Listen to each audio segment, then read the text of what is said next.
బర్రెలను కాసుకునే వాళ్ళు బర్రెల్నే కాసుకోవాలి, గొర్రెల్ని పెంచుకునేవాడు గొర్రెల్నే కాసుకోవాలి, చేపలు పట్టుకునేటోడు చేపలే పట్టుకోవాలి, చెప్పులు కుట్టుకునేటోడు చెప్పులే కుట్టుకోవాలనే పథకాలు తీసుకొచ్చే ప్రయత్నం చేసింది.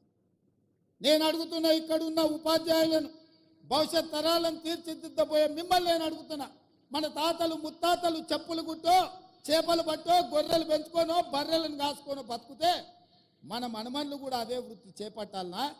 లేకపోతే వాళ్ళు చదువుకొని డాక్టర్లు, లాయర్లు, ఇంజనీర్లు, ఐఏఎస్లు, ఐపీఎస్లు కావాలన్నా? మీరు ఆలోచన చేయండి. ఉద్యోగ ఉపాధి అవకాశాలు ప్రతి వాళ్లకు ఉద్యోగ అవకాశాలు రాకపోవచ్చు, కానీ కుల వృత్తులను చేతి వృత్తులను బలోపేతం చేసి వాళ్ళకి అవకాశాలు కల్పిస్తే ఆ కుటుంబాలు ఆర్థికంగా నిలబడతాయి.